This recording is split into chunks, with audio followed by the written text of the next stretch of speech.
Hey guys, this is the creation of the neuron with these household items. Let's start from the top. The dendrites are the poles that receive the information are going to be these toothpicks that are going to be attached to the somas, the cell body that contains the nucleus. This is glue with hot glue gun. It's prepared already, so yeah, it's going to process the information there, and then these somas are going to be attached to the axon that it's going to be transmitting the information. It was usually a fork before, but I cut it already, so we're good. And then these axons are gonna have these little buttons at the bottom. The terminal buttons that release chemicals that serve as messengers to the next neuron. We're all gonna be putting this together with the hot glue gun, so these are my household items and let's create the neuron. Alright guys, so first we're gonna attach the dendrites, which are these toothpicks, the information receiving poles. We're gonna attach these to the soma, which are gonna be these paper napkins, the cell body that contains the nucleus.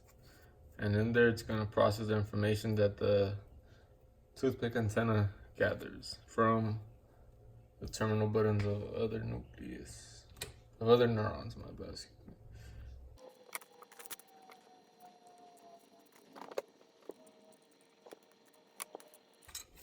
All right, we're gonna let this dry out right now, and we're gonna do the second soma cell body. We're gonna attach the dendrites to the cell body.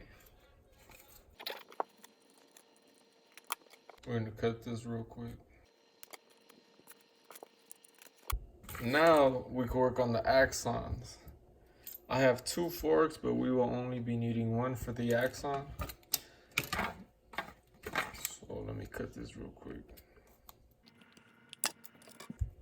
All right, now one soma is gonna go right here, another is going to go right here, along with their dendrites that they have attached, and that right here.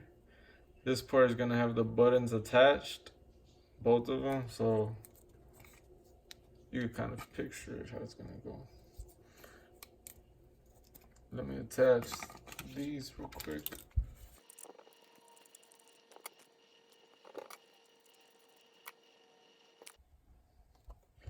Now that the axon's all finished and dried up from the hot glue, you can see there that one soma is gonna go here, another soma is gonna go here, and the dendrites are gonna be popping out over here, and over here in the bottom.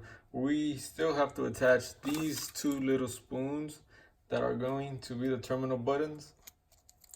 And these terminal buttons will be releasing chemicals that serve as messengers to the next neuron.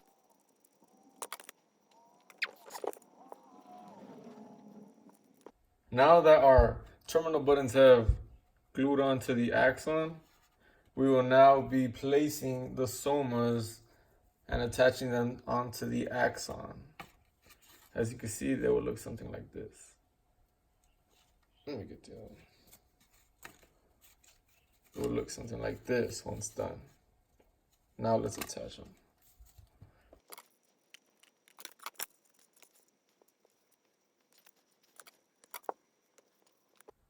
Now that we're all done, you could clearly see that this is a homemade neuron. And something I forgot to mention is that on top of the axon, there's this insulating material that's known as myelin sheath that has spaces in between that I'm gonna draw. These black lines represent the spaces that I'm going to draw on the axon that are known as the nodes of Ranvier. And now that I've made the spaces known as the nodes of Ranvier, I need to add the insulating material, of course. So for this, I'll use some chamoy that we could call as the insulating material. And yeah, that's going to be the myelin sheath. The chamoy represents the myelin sheath. The little spoons represent the terminal buttons. Oh, well, first of all, let's talk about what they do. The dendrites are the information receiving poles. The soma is the cell body that contains the nucleus and processes information. So for this, the napkin was the soma, the toothpicks were the dendrites, the spoon was the axon that transmits the information to the other side of the neuron. And this is the coat. The chamoy was the myelin sheath. That is the insulating material that increases the speed of action potential. And sometimes the action potential of transmission of information works different if it has the myelin sheath compared to if it doesn't. And these spoons are the terminal buttons at the bottom that release chemicals that serve as messengers to the next neuron that is gathering information with the dendrites. And the process goes on. So this is my neuron, and hope you guys like it.